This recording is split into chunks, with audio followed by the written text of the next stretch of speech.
तुमच्याकडे जर 2 कच्चे बटाटे आणि 1 कप रवा असेल तर हा भन्नाट नाश्ता तुम्ही झटपट 10 मिनिटात तयार करून घेऊ शकता।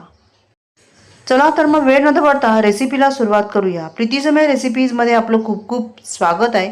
इथे मी 2 बटाटे घेतलेले आहेत। हे 2 बटाटे मी याची सालं काढून टाकली, स्वच्छ धुवून घेतले आणि बारीक किसणीने आपल्याला किसून घ्यायचे आहेत।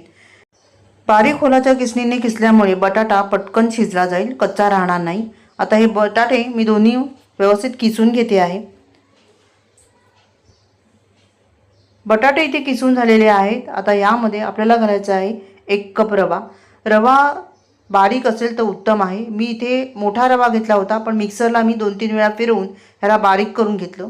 यामध्ये 2 टेबलस्पून इतकं दही घालायचं आहे। यानंतर इथे मी 1 कप पाणी घेतलेलं आहे। आता पाणी जे आहे ते आपण थोडं थोडं करून इथे वापरणार आहोत। सुरुवातीला मी अर्धा कप पाणी यामध्ये घातलेलं आहे। आपल्याला एक थिक बॅटर इथे तयार करायचं आहे। हे सगळं व्यवस्थित मिक्स करून घेऊया। व्यवस्थित ह्याला मिक्स करून घ्यायचं। यानंतर हे जे मिश्रण आहे ते 10 ते 15 मिनिटं आपल्याला विश्रांतीसाठी ठेवून द्यायचं आहे, म्हणजे रवा चांगला फुलून येईल।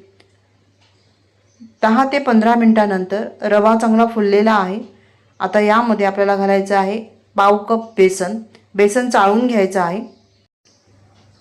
आता उरलेलं जे पाणी आहे तेच पाणी थोडं थोडं करून आपल्याला इथे वापरायचं आहे, म्हणजे एकूण किती पाणी लागलं ते आपल्याला कळेल। आता बेसन जे आहे ते कमी पाणी असतानाच आपल्याला व्यवस्थित मिक्स करून घ्यायचं आहे, नाहीतर मग त्याच्या खूप गुठळ्या होतील आणि मग त्या सोडवणं कठीण जाईल। त्यामुळे पाणी थोडं थोडं करूनच घाला। आणि आपल्याला इथे हे जे बॅटर तयार करायचं आहे ते खूप सैल नाही किंवा खूप घट्ट नाही, असं बॅटर आपल्याला इथे तयार करून घ्यायचं आहे। त्यामुळे पाणी जे आहे ते थोडं थोडं करूनच घाला। आता हे जे बॅटर आहे ते आपल्याला 2 ते 3 मिनिटं चांगलं फेटून घ्यायचं। जर फेटलं नाही तर मग तुम्हाला इथे बेकिंग सोड्याचा वापर करावा लागेल। बॅटर चांगलं फेटून घेतलेलं आहे। यानंतर ह्यामध्ये एक मध्यम आकाराचा कांदा बारीक चिरून घेतलेला आहे। 3 हिरव्या मिरच्या बारीक चिरून घेतलेल्या आहेत। मिरची तुम्ही तुमच्या आवडीनुसार कमी जास्त करू शकता। आणि भरपूर अशी बारीक चिरलेली कोथिंबीर घातलेली आहे। यामध्ये तुम्ही इतरही भाज्या वापरू शकता। आता हे सगळं मिक्स करून घेतलं। आवश्यकतेनुसार ह्यामध्ये थोडं थोडं पाणी घालायचं आहे आपल्याला।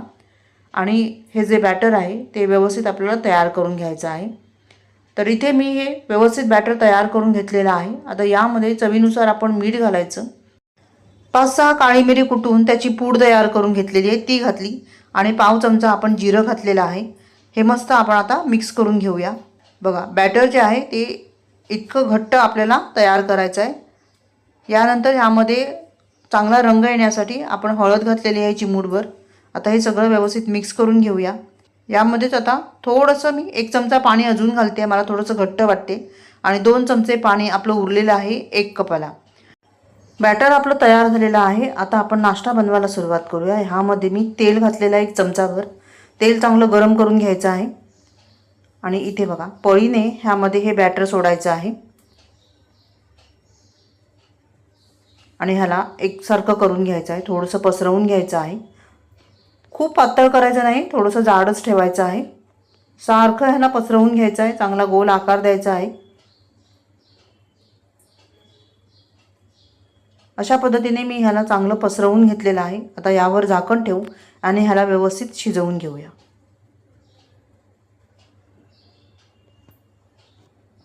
2-3 मिनिटांनंतर मी झाकण काढलेलं आहे। खालची बाजू चांगली सोनेरी रंगाची झाली की ह्याला उलट करून घ्यायचं आणि दुसऱ्या साईडने पण आपल्याला व्यवस्थित शिजवून घ्यायचं आहे। असं उलट-सुलट करत ह्याला व्यवस्थित एकदम क्रिस्पी तयार करून घ्यायचं आहे।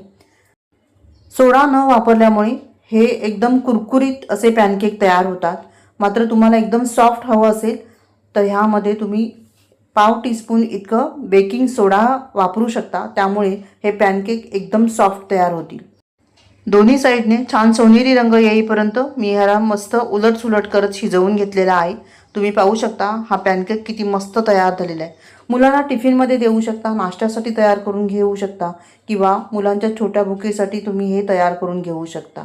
मस्त असा हा नाश्ता आहे। एकदम सोपी रेसिपी आहे। घरच्या साहित्यात 10 मिनिटात पटकन होणारा हा नाश्ता आहे। रेसिपी आवडली तर व्हिडिओला लाईक करा आणि चॅनलला मात्र सबस्क्राईब करायला विसरू नका। व्हिडिओ पाहिल्याबद्दल तुम्हा सर्वांचे खूप खूप आभारी आहे. पुन्हा भेटूया अशाच एका छान नवीन रेसिपीचं. तोपर्यंत धन्यवाद. Bye bye.